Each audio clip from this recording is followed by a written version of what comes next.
नमस्कार। हम लोगों ने एक श्रृंखला चलाई थी ड्रेनेज खंड सिद्धार्थनगर के द्वारा, जो नहरों पे पुल पुलिये का निर्माण हो रहा था या मरम्मत हुआ था। ये श्रृंखला बहुत दिनों तक चलाई गई थी, परंतु दुर्भाग्यवश बहुत से लोगों ने संज्ञान नहीं लिया, जनता ने भी संज्ञान नहीं लिया। आज हम ड्रेनेज विभाग के एक जो नहर है उस पर निर्माणाधीन एक पुलिये पे खड़े हैं। आप देख पा रहे हैं ये रोड है, रोड के सामने एक पुलिये का निर्माण कराया जा रहा था, लेकिन दुर्भाग्यवश इस पुलिये पे बैरिकेटिंग तक नहीं किया गया था। ये बैरिकेटिंग दुर्घटना के बाद कल किया गया और विभाग की लापरवाही, जैसा कि एफआईआर भी दर्ज हो गया। एफआईआर एक्शन और संबंधितों के विरुद्ध किया गया है। एफआईआर दर्ज कराना का हो जाना कोई बड़ी बात नहीं है, लेकिन दुर्भाग्य से आज एक व्यक्ति हमारे बीच नहीं रहा। इधर से ट्रैक्टर ट्राली लेके आते हुए और किन कारणों बस उसे पुलिया नहीं दिखाई दिया और इस पुल पे ट्रैक्टर गिरने के कारण ड्राइवर की मृत्यु हो गई। हम सबसे पहले आपको दिखाना चाहेंगे ये नवनिर्मित जो विगत जैसा कि निर्माण हो जाना चाहिए था, और निर्माण के साथ सबसे बड़ी बात एक बैरिकेटिंग होनी चाहिए थी और बाईपास होना चाहिए था, जिससे लोगों को आने जाने की सुविधा हो। कुछ दिन पहले उधर बैरिकेटिंग बनाया भी गया था, लेकिन उसे काट दिया गया।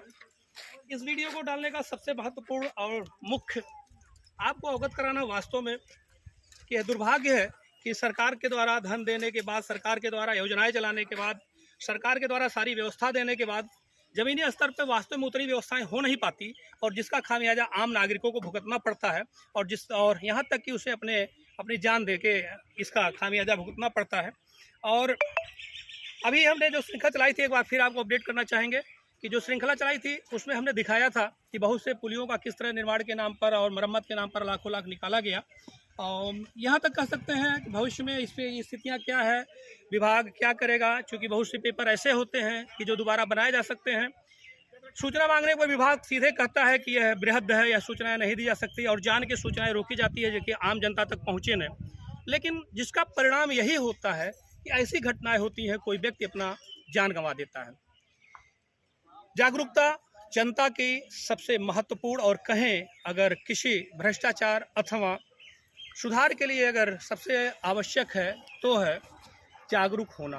अगर जनता जागरूक होती शायद यह पुल निर्माण हो चुका होता, और अगर निर्माणाधीन था तो इसकी बैरिकेटिंग सारी व्यवस्थाएं कर दी गई होती। परंतु आज एक व्यक्ति चला गया जो हमारे बीच नहीं है, उसके परिवार पर क्या बीती होगी आप केवल महसूस कर सकते हैं। उस समय बहुत से लोगों ने विरोध भी जताया था कि इस वीडियो को डालने का, लेकिन उसका परिणाम आपके समक्ष है। मैं दिखाना चाहूँगा, आप एक बार इस देखो किस तरह इस रोड के जहाँ रोड खत्म हो जा रही है, जस्ट इतनी बड़ी खाई खनी गई थी, और उसके साथ कोई बैरिकेटिंग, कोई सुरक्षा की पुख्ता व्यवस्था नहीं की गई। और इसी का एक परिणाम आपके सामने है। आज पुनः मुझे कैमरा उठाना पड़ा यह बताने के लिए कि इन दुर्व्यवस्थाओं की जिम्मेदारी तय किसकी होगी। क्या वास्तव में वो व्यक्ति आज एफआईआर कर देने से वापस हो जाएगा? क्या वह व्यक्ति, उसके परिवार की सारी व्यवस्था एक एफआईआर कर देने से हो जाएगा? शायद बिल्कुल नहीं। व्यक्ति को वापस नहीं किया सकता। जांच होगी, जांचें होती रहे, सज़ा मिलेगी नहीं मिलेगी, यह कानून का अपना कार्य है। लेकिन दुर्भाग्य है हमारे छोटे छोटे, और अगर कहें लापरवाही का एक बहुत बड़ा अगर देखें परिणाम ऐसे हादसों में परिवर्तित होता है। आज निश्चित ही आपको जागरूक होने की आवश्यकता है, और यह प्रश्न उठाने की आवश्यकता आखिर किन परिस्थितियों में इस पुल का अभी तक निर्माण नहीं हो पाया, और अगर यह निर्मित था तो बैरिकेटिंग आदि की व्यवस्था क्यों नहीं की गई, और जिसका परिणाम आज एक परिवार को अपनी जान दे के गंवानी पड़ी। दूसरी बात यह है, क्या विभाग अन्य पुलियों जो भी आज निर्मित अथवा निर्माणाधीन अथवा मरम्मत में हैं, उनकी स्थितियाँ क्या हैं? यह सभी आपके समक्ष में प्रश्न छोड़ता हूं, और एक बार दिखाना चाहता हूं इस पुल की स्थिति क्या है। आप खुद देखें और विचार करें।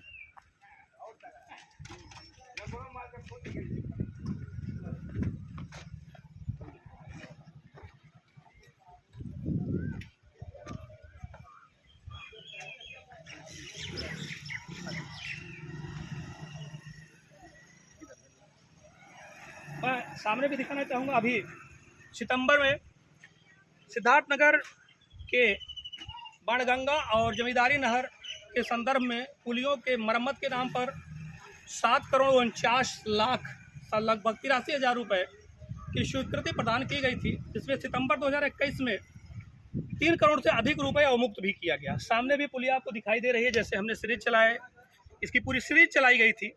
और केवल आपसे तब भी हमने कहा था कि केवल पेंटिंग और डेंटिंग के नाम पर करोड़ों रुपया निकालने का प्रयास किया गया था, और स्थितियाँ आज भी उसी सामने हैं कि क्या परिस्थितियां हैं। सूचना मांगे पर मैं एक बार फिर बताऊं, ड्रेनेज खंड सिद्धार्थनगर केवल एक नहीं, उसका पहला काम होता है सूचनाएं रोकी क्यों जाए, कैसे रोकी जाए, उसमें क्या क्लाज लगाए जाएं, कैसे उसमें डिले किया जाए, और अगर डिले होता कितना डिले किया जाए। दुर्भाग्य है, सूचनाएं आपकी है, यह जानकारी आपको हासिल होना चाहिए।